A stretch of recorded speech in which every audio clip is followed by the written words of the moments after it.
Boa noite, pessoal. Bom, já estamos ao vivo agora aqui. Deixa eu só confirmar aqui, deixa eu pegar o abrir também aqui no celular para acompanhar, se tiver algum chat, alguma coisa. Vamos lá. Bom, Mozart Moreira, se estiver por aí ainda, estamos começando, hein? Começando agora. Vamos lá, pessoal. Só confirmar aqui se está tudo certinho. Vamos lá. Bom, boa noite, pessoal. Para quem ainda não me conhece, eu sou o professor Henrique Chiesi. Sou auditor aqui da Fazenda do Estado de São Paulo. Então, hoje a gente vai falar um pouquinho aí de raciocínio lógico para a prova da Cefaz do Alagoas, né? Prova que vai chegar em 2020. Estamos quase lá. E deixa eu tirar o som aqui, que tá com som meu celular. Pronto. Hoje, assim, a ideia aqui é falar um pouquinho do edital, o conteúdo de raciocínio lógico, né, que vai cair na prova da Cefaz Alagoas. E fazer um pouquinho de exercícios de um assunto específico, que eu achei ali que seria mais interessante. É, Daqui a pouquinho eu vou falar um pouco mais sobre cada tópico, né? E aí eu entro um pouco mais em detalhe. Mas, enfim, o concurso para Fazenda é sempre independente do estado que a gente vai fazer, né? Ou Receita Federal, ou qualquer um dos estados. É um concurso realmente muito concorrido e que necessita, assim, de uma dedicação bem pesada, né? De estudo. Peraí que tá um ruído aqui no áudio. Como é que tá? Tá melhor? Dando continuidade. Como eu estava falando aqui, para o concurso de Secretaria da Fazenda, né? Concursos de auditor, sim, são concursos bem concorridos, que a gente precisa realmente se dedicar ao máximo, largar um pouco a vida social por um período, e focar realmente nos estudos, né? E são inúmeras matérias sempre, então, assim, é um concurso que exige uma certa dedicação, certo? Bom, vamos lá. Então, só para entrar um pouquinho aqui Deixa eu só pegar meu... Aqui. Bom, a banca vai ser o Sebrasp, né? Que é o estilo CESP aqui, que a gente sempre já está um pouco mais acostumado. A prova vai ser no dia 8 de fevereiro de 2020. Então, a gente tem aí ainda, né? Uns 2 meses e meio, praticamente, para a prova. É um período relativamente curto, mas para quem já está estudando há um tempinho, eu acho que tá bom, é um tempo aí suficiente. Para quem está começando agora, é apertado, mas se focar bastante, né? Se a gente conseguir abandonar um pouco tudo e focar simplesmente nos estudos por esses 2 meses e meio, esquecer um pouco daquela paradinha de leve para o Natal e Ano Novo ali, mas não vai ter como aproveitar muito, né? Não vai dar para viajar, fazer nada muito assim, porque o tempo é curto. Mas é um tempo que dá tempo de estudar tudo, mas para quem está começando do zero, fica um pouco mais apertado, e não dá para fazer tantas revisões às vezes, mas dá para correr atrás, pessoal. Bom, vamos lá, então, o conteúdo de raciocínio lógico, tá? O conteúdo de raciocínio lógico do CESP, normalmente, ele é meio padrão, né? Principalmente para algumas carreiras, assim, e principalmente para a área fiscal, é, normalmente cai bem mais coisa do que vai cair nessa prova do Você Faz Alagoas, né? Aqui vai cair basicamente aquilo que a gente chama mais de raciocínio lógico mesmo, né? Parte de estruturas lógicas, parte de proposições, argumento, que não entra tanto pesado em matemática, não entra estatística, matemática financeira, que são assuntos que geralmente caem para as áreas fiscais, né? Mas enfim, vamos lá, né? Vamos só para ter uma ideia aqui. Primeiro, essa parte de estrutura lógica, né? Estrutura lógica de relações arbitrárias entre pessoas, lugares, objetos ou eventos fictícios. Deduzir novas informações das relações fornecidas e avaliar as condições usadas para estabelecer a estrutura daquelas relações. É um monte de palavra aqui, um monte de coisa, mas isso aqui assim pode inúmeras coisas, na verdade, tanto o item 1 quanto o item 2, né? É compreensão e elaboração da lógica das situações por meio de raciocínio verbal, raciocínio matemático, raciocínio sequencial, orientação espacial e temporal, formação de conceitos, discriminação de elementos, né? Então, esse 1 e esse 2 aqui, normalmente até isso eu dou em uma ou duas aulas, dependendo do curso, porque são diversos tipos de exercício que assim não tem um conteúdo propriamente dito, né? Não é um assunto assim que a gente vai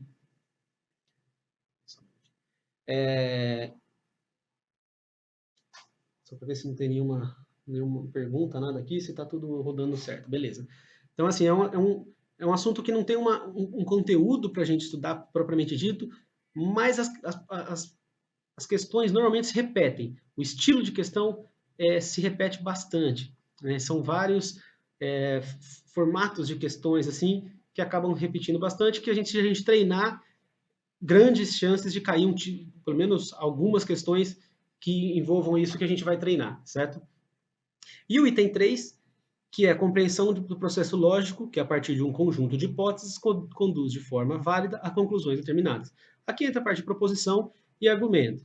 Aquela parte de se P que, se P então que, P e que, P o que, né? Aquele tanto, monte de regrinhas ali das proposições, que também é bem tranquilo.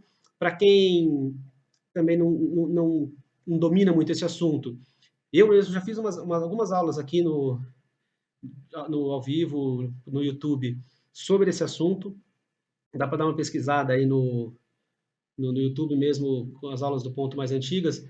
Eu fiz uma recentemente, até acho que se não me engano foi para o Distrito Federal, que eu fiz uma aula falando, dando uma revisão sobre esse assunto, tá? Aí entra uma outra coisa que, conhecendo a banca, né, no próprio curso a gente acaba incluindo algumas aulas, porque ele tem isso aqui, ó, raciocínio matemático. Normalmente nos editais do CESP, ele coloca até um outro assunto que ele normalmente coloca, lógica matricial, geométrica e algébrica, como que é que ele coloca? Aritmética, não lembro exatamente qual o termo que ele usa, mas aí normalmente nesse tipo de edital, ele acaba exigindo alguns assuntos de matemática mesmo, a parte de equação, de regra de três. Então, assim, aqui, por mais que aqui só esteja raciocínio matemático, a gente vai até fazer uma questão, se não me engano, a última questão dessa aula de hoje, que vai envolver um pouco de matemática, saber pelo menos uma equação ali, resolver um pouquinho uma equação. Então, assim, mesmo no nosso curso, eu coloquei algumas aulas dessa parte um pouco mais básica de matemática, que podem ajudar muito na resolução desse tipo de exercício. Parte de divisibilidade, fazer o MMC, uma regra de 3, porcentagem, que por mais que não seja explícito no edital, esse raciocínio matemático pode envolver alguma desses assuntos aí, alguns desses assuntos que eu acho que podem ser interessantes, tá bom? Bom, hoje nessa aula, só ver uma coisinha, tá, vamos passar, depois eu falo do que a gente vai fazer exatamente hoje. Bom, aqui eu peguei um histórico aí do CESP dos últimos anos, quando, né, essa parte que tem esses editais mais simples, que é o que eu acho que pode cair e entrar que vai entrar até no curso, para quem for fazer, são esses assuntos, o que é mais cobrado pela banca nos últimos anos aí. Então, 32% aqui de lógica de proposições e 16% de lógica de argumentação, que no fundo aqui são muito interligados esses dois assuntos, né? Então, basicamente, podemos dizer aí que envolve a mesma teoria, vai, isso aqui. Então, quase 50% das provas, né, dos exercícios cobrados estão aqui dentro. E aí vem essa parte de estruturas lógicas, mais 14%, que aqui são vários tipos de questões, como eu já falei. Como eu já tinha feito uma aula recentemente sobre esses dois tópicos, quem quiser, né, como eu falei, pode ir lá dar uma procurada. Hoje eu vou falar um pouco disso aqui. Hoje na aula a gente vai fazer alguns exercícios de estruturas lógicas. Eu peguei as principais estruturas assim que mais repetem, né? Parte de associação lógica, exercícios de verdade e mentira, de princípio da casa dos pombos, sequência, que cai bastante. Esses tipos de exercício para a gente resolver um ou dois de cada assunto aqui hoje. Vão ser, acho que, 11 exercícios apesar da quantidade, vai ser rápido, porque são exercícios mais rápidos de resolver. Não tem tanta matemática, tanta conta, que às vezes você perde um pouquinho de tempo. Beleza? Então, vamos lá. Vamos partir para os exercícios. Para ter um pouco mais de espaço para resolver, eu vou tirar minha cara daqui. Vamos lá. Começando, então, pessoal. Vamos lá para o primeiro exercício. Qualquer dúvida, qualquer reclamação aí sobre alguma coisa, o som estiver ruim, a imagem está ruim, qualquer probleminha que der, é só avisar e manda aqui no chat do YouTube mesmo, que eu estou acompanhando, e eu respondo na hora, beleza? Bom, questão número 1. Deixa eu ver se aqui, onde está meu cursor, está aqui, beleza. Arnaldo, Beatriz, Carlos, Denise e Evaldo chegaram a uma reunião em momentos diferentes. Sabe-se que... Aí ele vem e coloca aqui 4 afirmaçõezinhas pra gente sobre a ordem, falando alguma coisa. E aí ele fala, assinale a opção que apresenta a correta ordem de chegada dessas pessoas a essa reunião, da primeira até a última. Então a gente vai ter que ordenar. E quem chegou primeiro são 5 pessoas. Vamos ter que ordenar aqui quem chegou em primeiro, quem chegou em segundo, quem chegou em terceiro, quem chegou em quarto e quem chegou em quinto. Beleza? Aqui, pessoal, não tem uma ordem para a gente começar a tentar resolver. Normalmente a gente começa da primeira, mas a gente sempre dá uma lida nas 4 meio rápido, para ver se tem alguma que seja mais fácil para a gente começar. Então aqui ele começa. Beatriz e Denise chegaram depois de Arnaldo. Bom, então a gente sabe que o Arnaldo vai vir primeiro e depois, não sei em qual ordem, vem a Beatriz e a Denise, certo? Para começar por aqui, não é o ideal ainda, né? Porque a gente não consegue definir alguma coisa. A gente só sabe que o Arnaldo vai estar aqui e depois vai vir esses dois que a gente ainda não sabe também a ordem entre eles. Então vamos ver a próxima. Carlos e Evaldo não chegaram antes de Beatriz. Também é no mesmo estilo, né? Então vamos ver a próxima. Beatriz e Carlos chegaram antes de Denise. Também tem o mesmo estilo, vamos ver essa última. Apenas uma dessas pessoas chegou depois de Carlos. Opa, se depois do Carlos só teve uma, então quer dizer, depois do Carlos só teve uma, certo? Então o Carlos, com certeza, está aqui no quarto lugar. Então aqui está o Carlos, beleza? Boa noite, Celso. Entrou um aí para mandando um abraço. Vamos continuar a nossa aula aqui. Cadê? Paramos aqui, né? Então, chegou depois de Carlos, então o Carlos com certeza é o quarto, porque só teve uma pessoa depois dele. Beleza, aí vamos voltar aqui, vamos então de baixo para cima. Beatriz e Carlos chegaram antes de Denise. Bom, a Beatriz e o Carlos, então o Carlos a gente já sabe onde está, chegaram antes da Denise. Bom, se eles chegaram antes da Denise, a Denise só pode estar aqui. A Denise só pode ser a última. Certo? Denise, então, é a última e o Carlos será o quarto. A Beatriz está onde? Não sei, a Beatriz pode estar aqui, a Beatriz pode estar aqui e a Beatriz pode estar aqui. Então a gente ainda não sabe, a gente só sabe que ela veio antes, que ela chegou antes da Denise, certo? Então vamos manter a Beatriz aqui embaixo, a gente sabe que ela vai estar em um desses 3. Aí depois, Carlos e Evaldo não chegaram antes de Beatriz. Quer dizer, se eles não chegaram antes, eles chegaram depois da Beatriz, certo? Então a gente sabe que o Carlos e o Evaldo chegaram depois da Beatriz. Tá? Então eles vão estar depois da Beatriz. Bom, o Carlos a gente sabe que está aqui, realmente vai ser depois, porque a Beatriz está antes dele. Mas o Evaldo a gente não sabe onde ele está. Então, com certeza, ele eles vão estar nessa ordem. Opa, ficou meio feio aqui.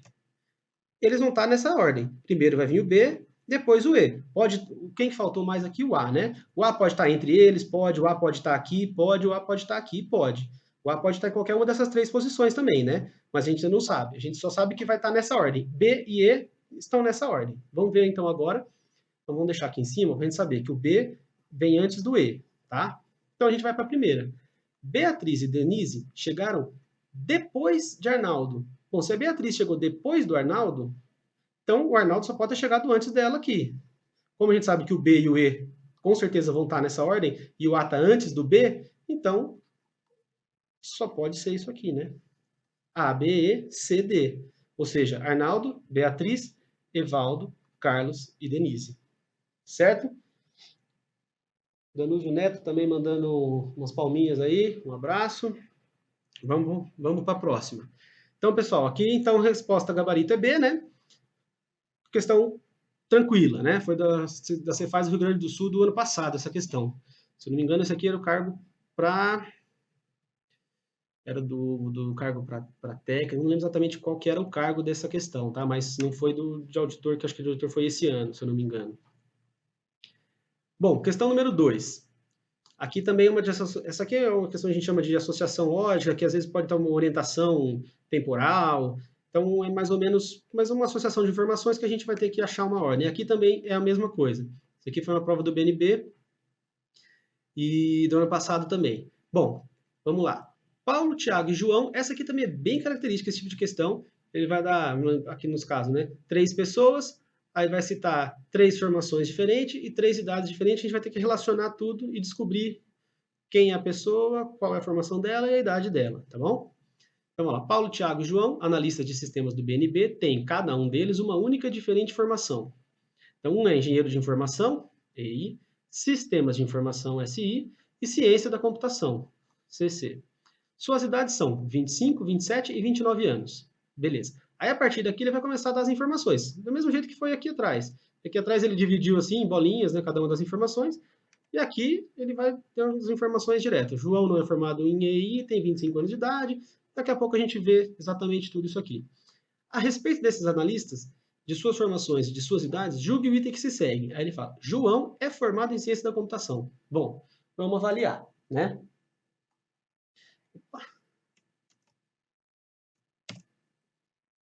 Boa noite, Luzinete Nunes entrando aí também.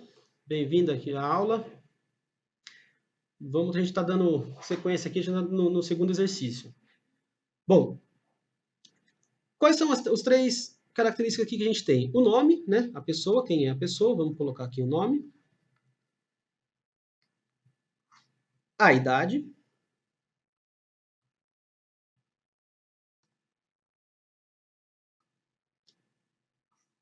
E a formação. Eu ainda não consigo escrever direito nesse negócio, tá? Mas... formação. Beleza. Bom, aqui a gente não vai escrever ninguém, tá? Vamos só deixar em branco, temos os 3 itens aqui, nome, idade e formação. Vamos começar a ler e aí a gente vai completando conforme a gente for tendo as informações.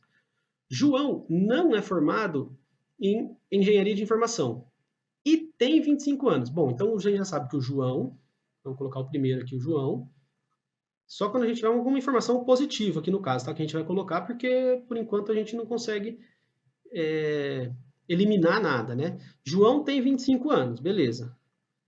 A formação dele, bom, a gente não sabe, a gente só sabe que ele não é EI, engenheiro de informação. Ele pode ser sistema de informação ou pode ser ciência da computação. Então vamos deixar aqui em branco ainda. Vamos para a próxima. O analista formado em SI, sistema de informação, tem 29 anos de idade. Bom, a gente já sabe que o João não pode ser, né? Porque o João tem 25, esse cara aqui tem 29. Então vamos deixar aqui que o MEI vai ser o cara do 27, né? Que tem 27 anos, e aqui é o cara do 29. O 29 a gente não sabe quem é, mas a gente sabe que ele é formado em SI, beleza? Ótimo. Então já temos aqui essa outra informação. E aqui ele vem e fala, Paulo não é formado em CC, beleza? E sua idade não é 29 anos. Bom, a gente tem uma pessoa aqui e tem uma outra pessoa aqui. Esse aqui tem 29, então não pode ser o Paulo, porque ele acabou de falar que o Paulo não tem 29. Então o Paulo só pode estar aqui, certo? Então aqui é o Paulo. E sobrou aqui embaixo quem? O Thiago, né? Thiago sem H. O Thiago está aqui embaixo. Então o Thiago tem 29 e é formado em sistema de informação. O Paulo tem 27 e o João tem 25. Bom, agora a gente pode descobrir isso de 2 formas. Ou aqui, Paulo não é formado em CC, ou pelo João não é formado em engenharia de informação. Das duas a gente consegue resolver. Bom, como o Paulo, vamos ver nessa daqui. Paulo não é formado em ciência da computação. Se o Paulo não é formado em ciência da computação, só pode ser o João. Então o João é ciência da computação e o Paulo é engenharia da informação. Beleza? Então, João é formado em ciência da computação, exatamente o que a gente tem aqui, essa primeira linha do João, certo?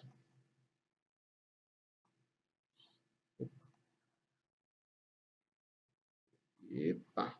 Beleza, João é formado em ciência da computação? Sim, certo. Esse item está correto. Beleza?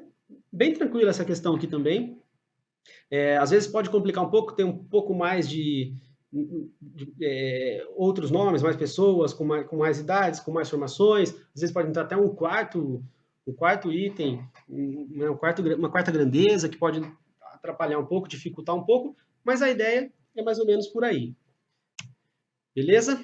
Bom, vamos lá para a terceira questão. Aqui já vamos começar a falar um pouco de exercício de verdade e mentira, tá? Ó, no exercício de suas atribuições, profissionais auditores fiscais sempre fazem afirmações verdadeiras, ao passo que sonegadores sempre fazem proposições falsas. Bom, aqui então ele fala o quê? Auditor fala a verdade e sonegador mente, né? Então aqui vamos ver o que auditor só fala a verdade e o sonegador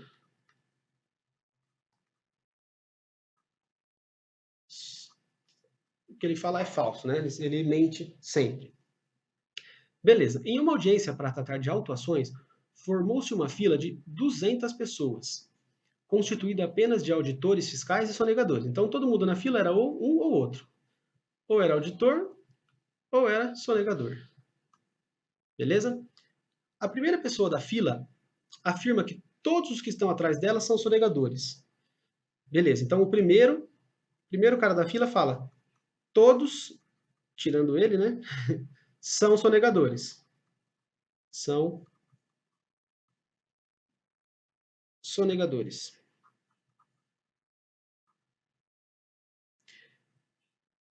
E todos os demais, quer dizer, a partir do segundo até o do centésimo aqui, o número posição 200, ele fala o quê? Que quem está na frente dele é um sonegador. À frente, sonegador. Certo? Beleza. Como que a gente vai resolver esse tipo de exercício? Bom, primeira coisa, o que é mais fácil a gente tentar adivinhar? O primeiro, que está mais simples, é uma pessoa só aqui, né? A gente já tem uma informação especificamente sobre ele. Então vamos falar assim, vamos chutar que ele falou verdade, tá? Então realmente, a partir dele, todo mundo é sonegador. O que ele disse é verdade. Então se o que ele disse é verdade, ele é um auditor, tá bom? Então vamos colocar aqui. Aqui vai estar o primeiro, aí vem o segundo, o terceiro, o quarto, o quinto, o sexto, tá bom. A partir daqui não precisa mais, a gente vai ver que não vai adiantar. Então vamos lá. O primeiro, a gente vai falar que o que ele disse é verdade. Então ele é o quê? Ele é um auditor, tá bom? E o que ele disse? Que todo mundo é sonegador. Então quer dizer, a partir daqui só vai ter sonegador, porque o que ele falou é verdade, certo? Ótimo. Então beleza, agora vamos. Isso aqui, ok. Vamos para a segunda afirmação. Então, do segundo até o último, o que eles falam? Na minha frente tem um sonegador. Só que todos eles são sonegadores, certo? Então, todo mundo está mentindo. Quando a pessoa fala que na minha frente tem um sonegador, como ele é sonegador, ele está mentindo. Então, na frente dele deveria ter um quê? Deveria ter um auditor, certo? Se ele está falando, na minha frente tem um sonegador, e ele mesmo é um sonegador, porque aqui todo mundo é sonegador, então na frente dele deveria ter um auditor. Beleza, então esse cara aqui ele falou, na minha frente tem um sonegador. Como isso é mentira, tem um auditor, tá certo? Ótimo, ok. O que ele falou tá certo. Esse cara aqui falou, na minha frente tem um sonegador, mas ele é um sonegador, então ele mentiu. Então, se ele mentiu, na frente dele deveria ter um auditor. Opa, errou, deu errado. Então, se deu errado, quer dizer, essa minha premissa inicial aqui de que esse cara falou a verdade, está errada. Certo? Então, como isso está errado, o que eu vou fazer? Opa, então o primeiro mentiu. Então, esse aqui mentiu. Esse cara primeiro mentiu. Então, se ele mentiu, ele é o quê? Ele é um sonegador. Tá? Então, ele é um sonegador. Agora, vamos testar para ver se isso aqui realmente faz sentido. Ele falou, todos atrás de mim são sonegadores. Isso é uma afirmação falsa. Agora toma cuidado, pessoal. Se essa afirmação é falsa, não quer dizer que todos, então, são auditores. Não é isso. A negação de todos são sonegadores não é todo mundo é auditor. Tá? Cuidado. A negação de todos são sonegadores é que nem todos são sonegadores. Pode ter sonegador, pode ter auditor. Se eu falar todos são, se a gente sabe que isso é uma mentira, a negação disso é algum não é sonegador, então pode ter sonegador, pode ter auditor, pode ter de tudo. Não, o que a gente sabe é que não são todos sonegadores. Só isso que a gente sabe. Pode ter um auditor e o resto sonegador? Pode, mas a gente não sabe, tá bom? Então, o primeiro é sonegador, isso a gente já sabe. Vamos ver o segundo. O segundo, o que ele fala? A gente não sabe se ele é auditor ou sonegador. A gente não sabe se ele mentiu ou não. Mas o que ele falou? Ele falou, à minha frente tem um sonegador. Opa, se ele falou que na minha frente tem um sonegador, isso é verdade. Realmente o primeiro é um sonegador. A gente já definiu isso. Então, se ele falou isso, e isso é verdade, ele é o quê? Ele é um auditor. Ele é um auditor. Ótimo, então ele é um auditor. O cara de trás dele, o terceiro, o que ele fala? Na minha frente tem um sonegador. Opa, não tem um sonegador, tem um auditor. Então esse cara, o que ele fez? Ele mentiu. Se ele mentiu, ele é o quê? Ele é um sonegador. Beleza? Ótimo. Vamos lá, o quarto. Ele vai falar o quê? Na minha frente tem um sonegador. Certo? Opa, realmente tem um sonegador. Então ele falou verdade. Se ele falou verdade, ele é um auditor. Beleza? E aí, aqui, a partir daqui, o que acontece? A mesma coisa, né, pessoal? Não vamos continuar, porque se a gente for fazer 200 vezes isso, vai ser sempre assim. Então, o que a gente deduziu? Primeiro vai ser um sonegador, depois um auditor, depois um sonegador, depois um auditor, certo? Se a gente começa aqui no primeiro e a gente vai até a posição de número 200, quer dizer, a gente começa aqui no número ímpar e termina no número par. Então, a gente vai ter o quê? Metade, metade. Então, são 100 auditores e 100 sonegadores, certo? Então, a minha pergunta é, qual a quantidade de sonegadores que estão nessa fila? 100. 100 de cada. 100 sonegadores, 100 auditores. Beleza? Tudo tá certo, tá dando para acompanhar tudo, tá tranquilo, tá difícil, tá qualquer coisa é só falar. Bom, vamos lá. Questão número 4.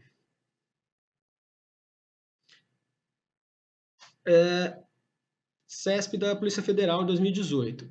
Os indivíduos S1, S2, S3 e S4, suspeitos da prática de um ilícito penal, foram interrogados isoladamente nessa mesma ordem. No depoimento com relação à responsabilização pela prática do ilícito, o S1 disse que o S2 mentiu, o S2 disse que o S3 mentiu, o S3 disse que o S4 mentiu. Tá? A partir dessa situação, julgue o item a seguir. O S4 a gente também não sabe o que falou, porque ele não falou nada aqui. Considerando que ao final do interrogatório, sem se chegar a uma conclusão, os suspeitos tenham sido novamente interrogados, na mesma ordem, e apenas o S3 tenha mudado seu depoimento. Opa, então o S3 mudou o depoimento, ele não disse mais isso aqui, tá? Vamos considerar o que ele falou, vamos considerar só o S1 e o S2 falaram. E o que ele disse agora? Ele disse S1 mentiu e que o S4 também mentiu. Com base nesses novos depoimentos, conclui-se que apenas S4 falou a verdade. Tá? Então, o que ele disse? S1 mentiu, o S4 mentiu. E ele quer que a gente conclua o quê? Que o S4 falou a verdade. Bom, pessoal, se a gente quer descobrir se só o S4 realmente falou a verdade, o que a gente vai considerar? Pô, porque o S4 falou uma verdade, tá? Vamos considerar que ele falou a verdade. Porque se o S4 falou mentira, isso aqui já vai estar errado, né? Então vamos pensar aqui que o S4 realmente falou a verdade. E aí vamos ver se isso tudo que estão falando aqui tá certo, tá bom? Então o S4 fala a verdade. O que o S3 falou? Vamos pensar aqui. O S3. O que o S3 falou? O S3 disse que o S1 mentiu e que o S4 mentiu. Bom, pessoal, se ele disse que o S4 mentiu e a gente está falando aqui que o S4 falou a verdade, então o S3 mentiu, certo? Que ele falou que o S4 ia mentir. Como aqui é um E, que vamos lembrar um pouquinho aqui de proposição, né? O E, para que isso que ele falou seja verdade, as duas coisas têm que ser verdade. Tanto o S1 ter mentido quanto o S4 ter mentido. Como o S4 já falou a verdade, que a gente considerou isso, que o S4 realmente disse verdade, então o S3 já mentiu, porque isso aqui é falso, certo? Então o S3 mentiu. Tá bom? Vamos lá agora para o S2. O que o S2 disse? Aqui o S2 a gente está lá em cima de novo, né? S2 disse que o S3 mentiria. O S3 mentiu? Sim, a gente acabou de ver que o S3 mentiu. Então o que o S2 falou? O S2 falou verdade. O S2 falou uma verdade. Aqui já matou a questão, né, pessoal? Mas vamos terminar só para terminar o raciocínio todo aqui, porque poderia ter sido a questão poderia ter sido perguntada diferente. S1. O S1 disse que o S2 mentiria. Opa, o S1 falou que o S2 ia mentir. O que o S2 fez? O S2 falou a verdade. Então, o S1 mentiu também, né? O S1 mentiu. Então, vamos lá. Com essa afirmação, o que ele fez? Conclui-se que apenas S4 falou a verdade? Não. Quem que falou a verdade? O S2 falou a verdade e o S4 falou a verdade. Então, a gente tem que considerar que o S2 também falou a verdade. Então, não tem como apenas o S4 ter falado a verdade. Porque se o S4 falou a verdade, o S2 também falou, certo? Então, esse exercício está... Opa. Esse item está errado, né? Exercício, item errado. Bom, o Zinete Nunes, não tinha visto uma questão nesse modelo, obrigada. Acho que deve estar se referindo à questão número 3, né? Foi uma questão realmente, você faz o Rio Grande do Sul desse ano, foi uma questão bem legal, bem interessante de fazer mesmo. Bom, vamos lá, para a quinta. Agora vamos entrar um pouco aqui. Opa, saiu uma unidade aqui, né? São 2 U's. Cadê meu... Aqui. Saiu 2 U's aqui no meu... Na hora de copiar aqui. Mas enfim, vamos lá. PRF 2019. Uma unidade da PRF interceptou durante vários meses lotes de mercadorias vendidas por uma empresa com a emissão de notas fiscais falsas. Tá? A sequência dos números das notas fiscais apreendidas, ordenadas pela data de interceptação, é a seguinte. Então, primeiro dia, uma de 25, depois 75, 50, 150, 100, 300, 200, 600. Cadê aqui embaixo 400, 1.200 e 800. Beleza. Tendo como referência essa situação hipotética, julgue o item seguinte, considerando que a sequência dos números de notas fiscais apreendidas segue o padrão apresentado. Então, a partir daqui, ela vai seguir sempre esse mesmo padrão. Depois a gente vai olhar qual que é o padrão, porque é exatamente isso que a questão quer. Tá? Mas isso aqui é uma questão de sequência, que entra um pouquinho aí de PA e PG também, né? Progressão aritmética e progressão geométrica. Bom, se a n for o enésimo termo da sequência, em que n igual a 1, 2 ou 3, por aí vai, quer dizer, A1, o que é a n, né? A1 é o primeiro termo da sequência, que é quem? Aqui, o 25, tá? O A2, o A1 é 25. O A2 é o segundo, quem que é? 75. O A3 é o 50, por aí vai, né, pessoal? Então, se isso aqui, né, se a n for o enésimo no termo da sequência, em que n igual a 1, 2, 3, então, para n maior ou igual a 3, quer dizer, a partir do A3, a partir daqui para frente, tem-se que a n é igual a 2 vezes a n menos 2. Nossa, o que é isso, professor? A n igual a 2 a n menos 2. Bom, o que significa isso, pessoal? Que o an, ou seja, qualquer termo que a gente quiser, por exemplo, o quinto termo. O quinto termo, ele vai ser o quê? 2 vezes o termo n menos 2, ou seja, o terceiro termo, certo? N menos 2, 5 menos 2 é 3. Então, o quinto termo, ele vai ser o terceiro termo vezes 2. O sexto termo, por exemplo, o sexto termo, ele vai ser o quarto, n menos 2, né? Quarto termo multiplicado por 2, certo? Vamos verificar aqui, ó. Ele fala que a partir de n maior que 3. Por quê? Até porque o termo 2 não existe um n menos 2, não existe o termo 0, né? Só existe o termo a partir do 1. Então, essa regra que ele está dando aqui vale a partir do terceiro termo, tá? Então, o n menos 2 aqui, o AN, vamos falar o A3, ele é 2 vezes o A1, que seria exatamente 2 termos antes dele, 50. Realmente, né? Ó, 25 vezes 2, 50. Aí depois, vezes 2, 100. Vezes 2, 200. Aí vem aqui para baixo 400, 400, 800. Realmente. E o outro? Vamos pensar no A4 agora, né? A2, A4, A6. 75 vezes 2 é 150. 150 vezes 2 é 300. 300 vezes 2 é 600. 600 vezes 2 é 1.200. Até essa questão aqui, pessoal, eram vários itens, né? Um dos itens era, qual que é o próximo termo aqui? Bom, era fácil, né, pessoal? 1.200 vezes 2, o termo era 2.400. Acabou, né? Então, ele está perguntando o quê?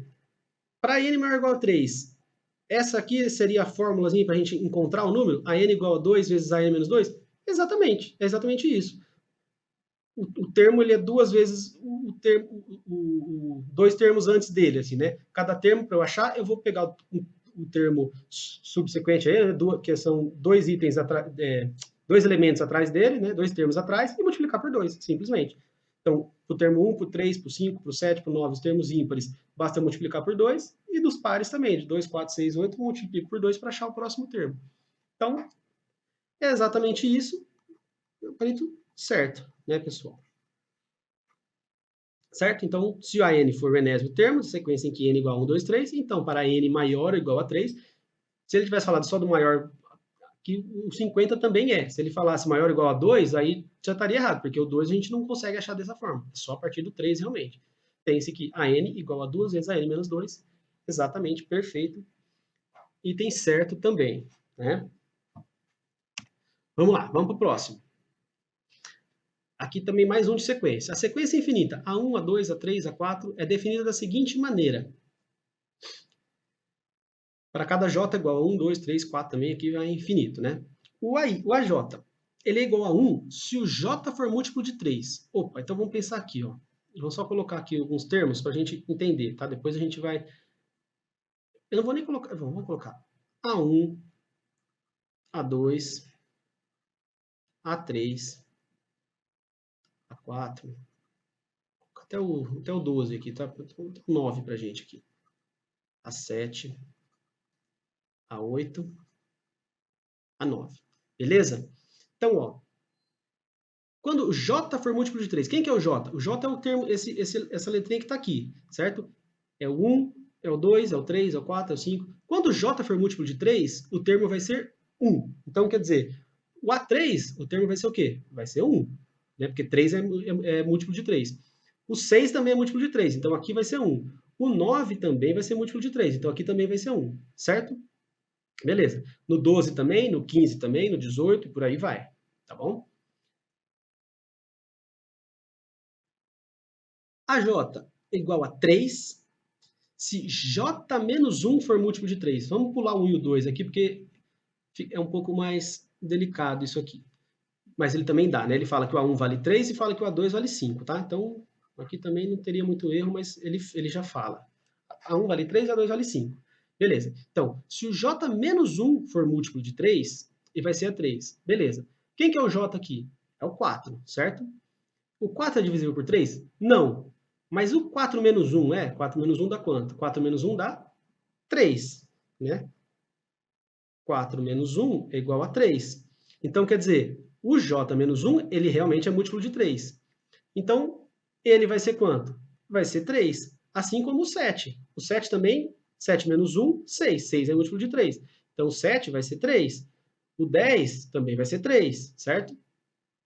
E quando o j menos 2 for múltiplo de 3, o elemento vai ser 5. Ou seja, vamos pegar o 5 aqui. 5 menos 2 é 3. Aí sim, então j menos 2, quer dizer, 5 menos 2, ele é múltiplo de 3.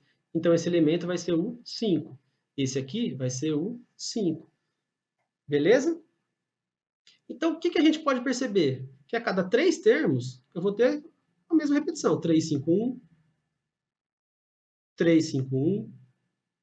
3, 5, 1. Isso vai se repetir eternamente, tá? O que ele quer? A soma dos primeiros 60 termos dessa sequência é igual a 160?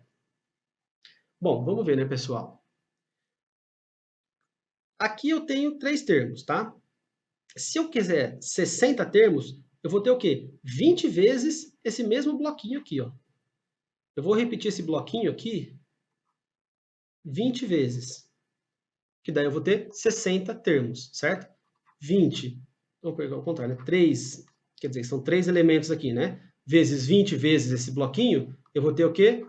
60 termos, certo? Beleza. Então, o que eu vou fazer? Eu vou simplesmente somar. Cadê meu... Ah, tá lá em cima. Eu vou somar isso aqui. 3, 5 e 1. 3 mais 5 mais 1. Isso aqui é igual a 3 mais 5, 8 com 1, 9. Beleza. Então, a soma desse bloquinho aqui é 9. Se eu vou repetir ele 20 vezes, o que eu vou fazer? 9 vezes 20. Isso aqui vai dar quanto? 180. Então, a soma dos primeiros 60 números, a soma vai dar 180 e não 160. Aqui é 180. Esse item está errado. Beleza? Item errado. Tá bom? Questão número 6 foi essa. Vamos para 7. Também da Cefaz Rio Grande do Sul de 2018. Dá uma olhada na garganta aqui, toma uma aguinha. Bom, vamos lá, pessoal. Questão número 7. Estamos acabando aqui, são mais 5 questõezinhas. Também tranquilas aqui e a gente já encerra. Questão da Cefaz Rio Grande do Sul 2018. 8 pilotos que disputavam uma corrida de kart ocupavam, na 12ª volta, as posições mostradas na tabela a seguir. Bom, então aqui, pessoal, essa era a posição na 12ª volta, tá? A tabela mostra também quantas posições cada piloto avançou ou perdeu em relação à sua posição inicial na corrida. Dessas informações, infere-se que no início da corrida, a 5ª posição era ocupada pelo piloto Aldo, Beto, Caio, Doni ou El. Bom, aqui a gente poderia só fazer dos 5 e ver quem que foi em quinto para definir, né? Mas o que a gente vai fazer?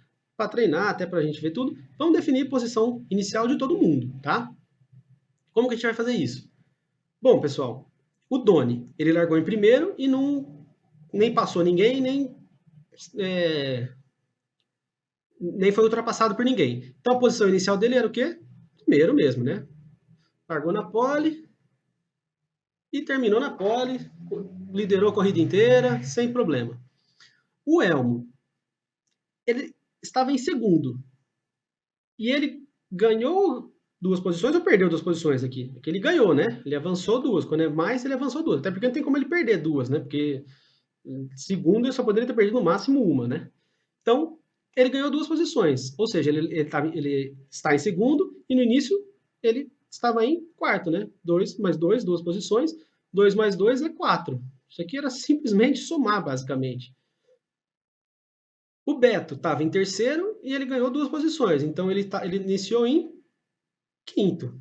Já temos até o gabarito aqui, que é o Beto, né? Letra B. Mas vamos continuar. O Mark, ele estava em quarto, na 12ª posição, e ele perdeu uma posição desde o começo da corrida. Então ele largou em que posição? 4 menos 1, ele largou em terceiro. A questão era bem simples. Muita gente pode ter se complicado na questão, com certeza se complicou, mas é uma questão muito simples, tá? O Aldo largou em quinto, largou em quinto não, largou em alguma posição e estava em quinto depois de perder 3 posições. Então ele largou em quinto, 5 menos 3, 2. Ele estava na segunda posição. O Caio largou em oitavo. O Luca se manteve na mesma posição, está em sétimo. E o Paul largou em sexto. Então temos aqui, ó, primeiro, segundo, terceiro, quarto, quinto, sexto, sétimo, oitavo, certinho. Então quem estava em quinto é o Caio. Era o Beto, desculpa. Gabarito B, certo? Bem tranquila essa questão. Também foi da Cefaz do Rio Grande do Sul do ano passado. Aqui, essa questão era um pouco mais chatinha. Aqui entra um pouquinho de princípio da Casa dos Pombos, mas a gente vai ver também na próxima um pouco melhor esse princípio, mas essa aqui, a ideia por trás dela era exatamente esse. Tá? Em um departamento, todo grupo formado com 13 servidores necessariamente incluirá pelo menos uma mulher. Então, se em 13 servidores eu tenho pelo menos uma mulher, pelo menos uma mulher, eu vou ter no máximo 12 homens, certo? No máximo 12 homens. E todo grupo formado por 21 servidores necessariamente incluirá pelo menos um homem. Aqui, quando tiver 21, eu tenho pelo menos um homem. Ou seja, eu vou ter no máximo 20 mulheres, tá? Se a quantidade de servidores, homens e mulheres, nesse departamento for a maior possível nessas condições, tá?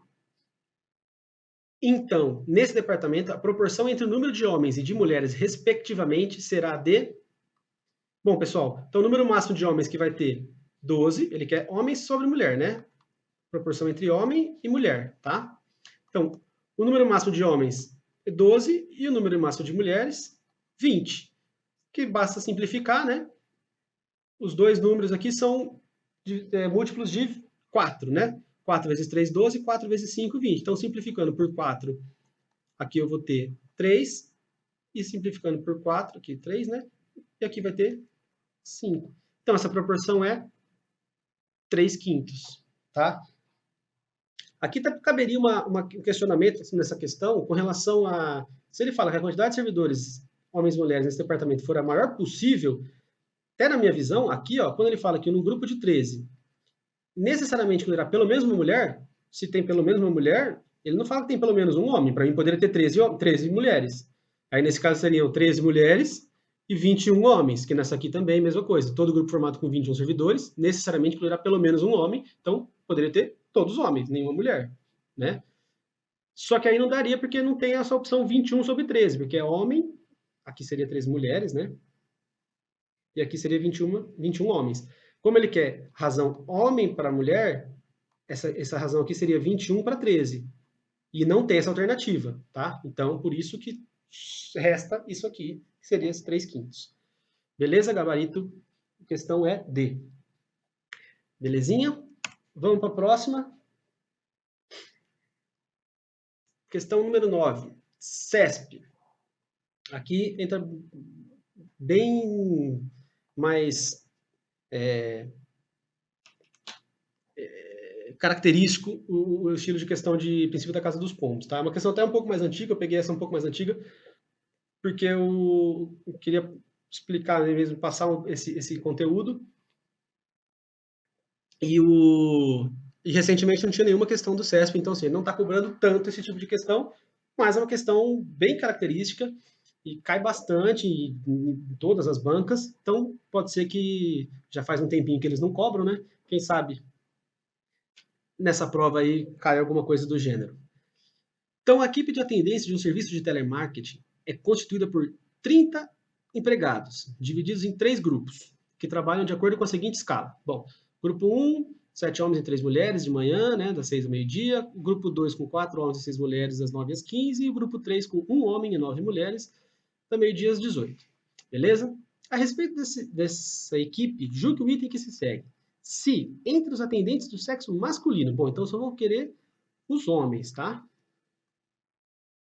O mais velho tiver nascido em 82, então quer dizer, o mais velho nasceu em 82 e o mais novo em 86, tá? Então vou ter gente nascida em 82, posso ter gente nascida em 83, 84, 85, 86. Não vai ter ninguém depois de 86 e ninguém antes de 82. A gente só sabe que tem só nesse meio. Pode ser todo mundo 82 e um 86, a gente não sabe, mas é no mínimo 82 e no máximo 86, tá? Então, pelo menos 3 dos atendentes do sexo masculino nasceram no mesmo ano. Eu posso afirmar que 3 nasceram pelo menos 3 nasceram no mesmo ano? Tem que pelo menos 3 em 82, ou 3 em 83, ou 3 em 84, ou 85, ou 86. Vamos ver. Aqui que entra exatamente esse princípio da casa dos pombos. O que significa isso? Tem gente que chama também essa coisa de princípio do azarado, né? Lei do azarado. O que significa isso? A gente vai tentar mostrar que isso não é possível. Basicamente, primeiro a gente vai falar, vamos tentar ver se isso não é possível. Para que não seja possível, o que teria que ter? Bom, no máximo 2 em cada um dos anos. Quais são os anos que são possíveis de ter gente nascido? 1980, não vou nem escrever 1900, vou colocar 82 só, né, pessoal, para economizar. 82, 83, 84, 85 ou 86. Então, todo mundo nascido são 5 anos possíveis para pessoas terem nascido, né? Porque a gente sabe que o mais velho é de 82 e o mais novo é de 86. Aí nesse meio pode ter gente, não sei. Então vamos pensar. Quantos homens são no total? 7 mais 4 mais 1, certo? 7 mais 4 mais 1, 11, 12, né? São 12 homens, tá bom? Total de 12 homens. Vamos falar então que a gente quer saber se com certeza vai ter pelo menos 3, né? Bom, vamos colocar 2 em cada? Então tenho 2 aqui, 2 aqui, 2 aqui, 2 aqui e 2 aqui. Quantos deu essa soma? 2 mais 2, 4, 6, 8. Aqui deu quantos? Deram 10 só. Quantos eu tenho? 12. Ainda estão sobrando 2. Vamos pegar um desses 2 aqui. Ele com certeza vai estar em um desses 5, certo? Então, independente de qual dos 5 que seja, vamos falar que está aqui no 83. Se ele estiver aqui, esse ano vai ter 3 pessoas. Se ele estiver aqui, esse vai ter 3 pessoas. Se ele estiver aqui, esse vai ter 3. Então, o outro pode ser que seja no mesmo ano também, que daí vai ficar 4. Pode ser que seja 2 anos aqui com 3 pessoas. Pode. Mas com certeza vai ter algum ano com pelo menos 3 pessoas. Pode ter 4? Pode. Pode ter 12. Pode estar os 12 dos 12 não, porque a gente sabe que tem pelo menos um em 82 e um em 86, né? Pode ter 11 em 82 e um em 86? Pode. Pode ter 11 em 86 e um em 82? Pode. Mas pelo menos 3 vai ter. Porque é impossível ter menos de 3 em todas. Porque todas vão ter pelo menos 2 aqui e vão sobrar 2 pessoas, que vão ter que entrar em algum desses grupos, formando pelo menos 3. Certo? Então, pelo menos 3 atendentes do sexo masculino nasceram em um mesmo ano? Sim, certo. Perfeito, pelo menos 3 em cada. Se ele faz pelo menos 4, aí a gente não pode afirmar que pelo menos 4. Pode ter. Cadê? Deixa eu apagar isso aqui também. Pode ter 2, 2, 2, 3, 3. E aí ficaria 6, 7, 8, 9, 10, 11, 12. Não teria 4, tá? Mas, desse jeito aqui que a gente está falando, tá certo. Beleza? Agora aqui uma questão que não cai tanto também no CESP, que é essa parte de calendário, mas eles teve essa questão aqui na prova da BIM do ano passado, que foi bem interessante, assim, mexe um pouquinho com essa parte de calendário, saber o século, não tem tanto aquela coisa de saber de um ano para o outro, quantos dias, o mesmo dia, né? Por exemplo, hoje é dia... Hoje, que dia que é mesmo? 21 de novembro, né? 21 de novembro, uma quinta-feira. O ano que vem, esse mesmo dia de 21 de novembro, vai cair em que dia da semana? Esse ano é quinta? Esquece que o ano que vem é ano bissexto, né? Então, finge que o ano que vem não é ano bissexto ainda, depois a gente fala de ano bissexto. Se esse ano é uma quinta-feira, no ano que vem vai ser uma sexta-feira. Sempre anda um dia para frente, tá? Quando é ano bissexto, anda 2 dias para frente. Mas, tudo bem. Esse tipo de questão às vezes cai, que daí ele pergunta daqui... Hoje fala de um dia de hoje, daí fala daqui 10 anos. Vai ter que ir contando daqui 10 anos, tomando cuidado sempre com o ano bissexto, que no ano bissexto vai andar 2 vezes. Isso se a data for posterior a 29 de fevereiro, né?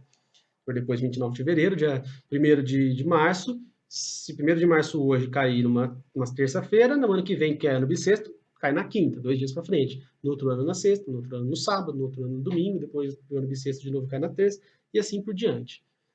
Tá bom? Mas, enfim, o CESP, acho que não me lembro de nenhuma questão do CESP com relação a esse tipo de questão de calendário dessa forma, tá? Da mesma forma, também, isso a gente pode fazer nos meses, né? Meses que tem 31 dias, a semana tem 28, né? São 7 dias, 4 semanas completas dá 28, com 3, né? Que são 3 dias a mais no mês de 31, a gente vai somar 3 dias no mesmo dia da semana. Então, dia 1º de março é na segunda-feira, 1º de abril né? Março tem 31 dias, vai ser na segunda, terça, quarta, na quinta-feira, certo? É uma questão, essas coisas um pouco mais assim de calendário, mas o CESP não cobra muito isso. Mas essa questão aqui eu achei interessante. Vamos lá. Tem uma figura aqui, figura 1, figura 2, figura 3, com alguns símbolos. Ele fala, as 3 figuras precedentes, cada uma com diversos símbolos, foram desenhadas na parede de um suposto esconderijo inimigo. O serviço de inteligência descobriu que cada um dos símbolos representa um algarismo do conjunto 0, 1, 2, 3, 4, 5, 6, 7, 8, 9. Pode ser qualquer número, tá? Com referência a essas figuras, julgue o item seguinte. Se o significado da figura 1 for ano do século passado, existem pelo menos 2 anos que podem estar representados nessa figura? Bom, pessoal, vamos começar. Século passado, né? A prova é 2018, então, neste século. Que século que é 2018? Vamos lá, para quem não lembra como sabe achar o século que a gente está, vê os 2 primeiros dígitos, século 20. Aqui é maior do que zero? É, 18 é maior do que zero. Então, soma 1, certo? 20 mais 1, século 21, beleza? Quer dizer, o século, ele começa no ano 1, né? Vamos pensar o século 20. Século 21 que é o que a gente está. Ele começa quando? 2001 e vai até 2100, 00, certo? Então, o século, a gente vai pegar aqui, ó, o ano que termina ele.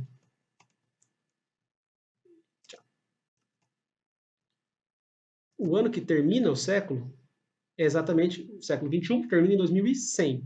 Século 20 termina em 2000, certo? Então, como a gente está no século 21, o século passado começou em 1901 e terminou em 2000, tá? Século 20, sempre representado em números romanos. O século 20 começou em 1901 e terminou em 2000, tá? 20, tá vendo? Os 2 primeiros dígitos formam 20, então século 20. Então, 19, como aqui já é maior do que 0, né? A 0, 1, os últimos 2 termos é 0, 1, é maior do que 1, a gente soma 1, século 20. Então, tá. Então, essa figura 1 aqui, ela representa um ano entre 1901 e 2000, beleza? Quer dizer, o triângulo, que é o primeiro número, ele só pode ser 2 coisas, ou 1 ou 2. Que ou é 1900 alguma coisa, ou é 2000. Beleza. Só que o primeiro, ele é igual ao terceiro, certo? Vamos falar que a gente não sabe ainda esse número aqui. Pode ser 2 aqui? Não, porque daí já seria século 21, né? Mesmo que seja 2020, 2020 já é século 21. Então, esse primeiro termo não pode ser o 2, só pode ser o 1. Beleza, se é 1, aqui a gente também sabe que é o 9, porque só pode ser 1900. Não pode ser 1800, 1700, 1600, aqui não pode ser nenhum número diferente de 9, porque só pode ser ou 19 ou 20 esse começo, certo? Então aqui é 19. Como o primeiro é igual ao terceiro e o segundo é igual ao quarto, a gente tem o ano de 1919. É a única opção que a gente tem, é 1919, e acabou. Então, essa figura 1, ela tem pelo menos 2 anos que podem estar representados? Não, errado. Ela só tem um ano. Só é 1919 e acabou. Beleza? Bom, vamos lá. A última questão. Hoje, rapidinho foi nossa aula, mas essa questão aqui vai envolver, como eu falei, um pouquinho mais de matemática. Ela entra aqui também um pouco nessa parte de calendário, de datas, de ano, mas saber um pouquinho, usar essa temporalidade, né, de quem nasceu antes é mais velho, quem nasceu depois é mais novo. Às vezes a gente se perde um pouco nessa lógica, né? Então, assim, essa questão, ela envolve também um pouquinho de matemática, a gente vai entrar um pouquinho, uma equaçãozinha, uma coisa bem simples, mas, assim, envolve um pouquinho de matemática, um pouco mais, não só a soma ou divisão, uma subtração, tá? É aquele mesmo item lá dos indivíduos que mentiu ou não mentiu, mas aqui o enunciado não vai servir para nada. Vamos direto para cá. Caso S3 complete 40 anos de idade em 2020, aqui é uma outra coisa, viu, pessoal? Toma muito cuidado quando vai ler o enunciado. Eu mesmo, assim, eu sempre faço as questões, né, antes de fazer a aula, eu faço até para já achar a melhor lógica de resolver a questão, para a gente também não ficar perdendo tempo, não, putz, fiz assim, mas é melhor fazer de outro jeito. E essa questão, assim, a gente vai fazendo meio automático, essa aqui tá. eu errei a questão, porque eu já mostro o que eu fiz. Mas, assim, de besteira de querer achar que entendeu e começar a resolver a questão antes de ir até o final. Então, vamos lá. Caso S3 complete 40 anos de idade em 2020, cadê o meu aqui? S1 seja 8 anos, S1 seja 8 anos mais velho que S3, então ele fala do S3 nasceu em 2020, o S1 é 8 anos mais velho que o S3, e o S2 seja 2 anos mais velho que S4. Cuidado, foi aqui que eu errei.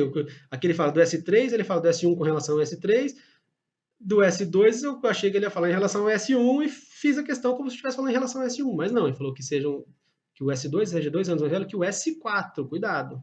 Tá? Porque às vezes você vai achando, tá desencadeando, a gente continua na cadeia, mas não é isso que ele falou. Então, muito cuidado com isso. Se em 2020 a soma de suas idades for igual a 140 anos, então é correto afirmar que S2 nasceu antes de 84. Tá? Então, assim, vamos montar aqui como a gente vai resolver essa questão. Bom, a gente tem aqui 4 pessoas, né? O S3, o S1, que ele fala primeiro do S3, depois do S1, aí o S4 e o S2, né? Beleza. Aí ele fala que não é 53 e 51 não, hein, pessoal? É S, tá? Ele fala aqui a idade em 2020 e o ano que ele nasceu, né? Ano, nascimento. Beleza? Bom, o S3, ele tem, 2020 ele tem quantos anos? 40. Vou fazer uma risquinha aqui para a gente não confundir, só para não ficar muito...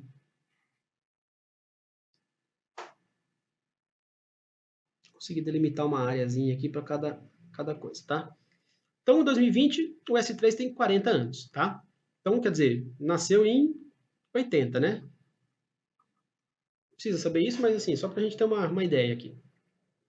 Aí o S1 é 8 anos mais novo que o S3. Quer dizer, o S1 nasceu, ele é mais novo, 8 anos, então ele tem 32, certo? Ele nasceu 8 anos depois, tá? Ele é de 1988, beleza? Aí ele fala que o S2 é 2 anos mais velho que o S4. Opa, o S4 tem quanto? Não sei, o S4 tem X. Não sei qual é a idade dele. E o S2 tem 2 anos a mais do que ele. Então o S2 tem quanto? O S2 tem X mais 2. Que ano que ele nasceu? Também não sei. Aí ele fala o quê? Que a soma desses anos todos aqui é 140. Então, se eu somar 40 com 32 com X mais 2, eu vou ter 140. Bom, então vamos fazer o quê? Simplesmente fazer essa equaçãozinha, né? Bom, vamos começar pelo 40, né? Vamos começar lá de cima, certinho. 40 mais 32 mais x mais 2. Isso é igual a 140, tá? 40, vamos somar os números aqui, né? 40, 32 e o 2, 72, 74. 74 mais x com x, 2x. Isso é igual a 140. Então, 2x é igual, vou passar o 74 para lá, subtraindo, né? O 74 está somando aqui, vai passar para o lado de lá subtraindo. Tenho que 2x é igual a 140 menos 74, vai dar 66. O 2 está multiplicando, vai passar dividindo. 66 dividido por 2, isso aqui é igual a 33. Então, x é igual a 33. Ou seja, vamos fazer o seguinte aqui, ó, só para também não perder a informação, aqui a gente chamou de x, né? Aqui é quanto? 33. E aqui embaixo, vou colocar aqui x mais 2. 33 mais 2 é 35. Então, o S2 tem 35 anos em 2020. Ele quer saber o quê? Quando que o S2 nasceu. Então, se ele tem 35 em 2020, basta 2020 menos 35, né? Vou fazer o quê? Vou fazer 2020 menos 35, que dá o quê? 1985. Então, ele nasceu em 1985, vamos pôr aqui embaixo, né? Ele nasceu em 1985. Opa! 85. E esse aqui em 1983, né? Foi o...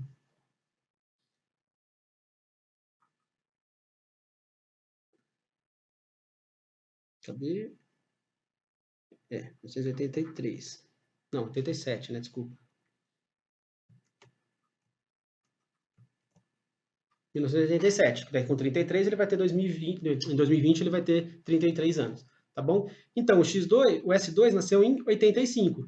Ele nasceu antes de 84? Não, ele nasceu depois de 84. Então, o item está errado.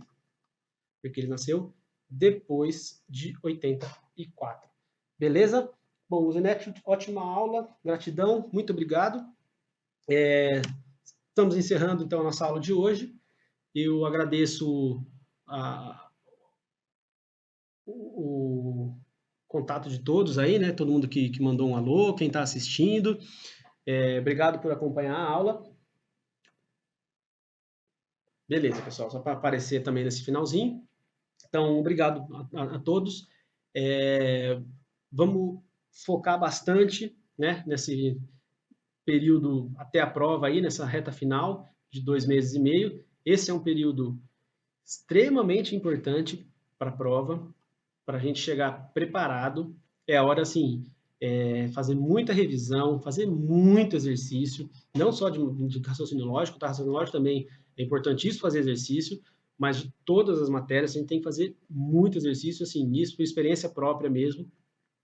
Quando eu passei em 2013, né, para o cargo de auditor aqui da Fazenda do Estado de São Paulo. Esses últimos meses, assim, eu até estudei bastante, assim, um pouco no período pré-edital, mas algumas matérias, assim, eu comecei a dar meio tarde também para minha prova, né? Então, assim, quando saiu o edital, tinha algumas matérias que eu não tinha estudado ainda, então eu tive que correr atrás mesmo, algumas matérias, não lembro, no meu teve economia, macro e microeconomia, eram matérias que eu não tinha estudado, porque eu não estava pegando todas as matérias ainda, pegando de todos os direitos, aprendendo legislação, contabilidade, tudo. Então, assim, chegou depois do pós-edital, que entrou economia, que não tinha tido no curso anterior, né, do meu. Aí eu fui correr atrás disso também, e aí só que assim, já entrei, já fiz aquelas matérias, mas depois só fazendo exercício, porque é na hora do exercício mesmo que a gente aprende os macetes ali de como resolver. Macete no bom sentido, tá, pessoal? Eu não gosto muito desses macetes para resolver questão. Assim, macete eu quero dizer a malícia mesmo ali, aquela malícia de resolver questão, de entender o que a questão quer, de não ficar viajando, tentando filosofar demais em cima de algumas questões. Tem questão que a gente tem que ir um pouco mais direto mesmo, sem querer achar uma pegadinha, achar alguma coisa. Nem sempre, boa parte das questões, na verdade, não tem isso. A gente tem que ser bem direto e focado. Ler, igual essa última questão que eu falei, resolvendo aqui em casa, tipo, só para resolver, para ver a melhor forma de resolver as questões.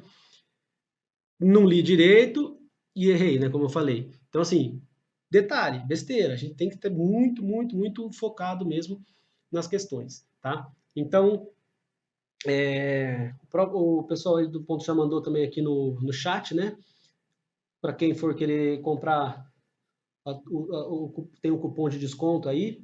É só entrar lá no site, colocar esse cupom para ter um desconto no pacote da turma de elite, tá bom? Então, obrigado, pessoal. Espero que eu tenha contribuído aí com a preparação de vocês. Até uma próxima, vamos ver mais para o fim do curso. Quem tiver matriculado aí, a gente vai ter mais uma aula, um resumo, né, uma revisão de todos aí, um pouco mais de abrangendo todos os assuntos. Então, obrigado, boa noite e muito, muito foco para vocês aí nesses últimos meses, tá bom? Um abraço, pessoal. Boa noite. Tchau, tchau.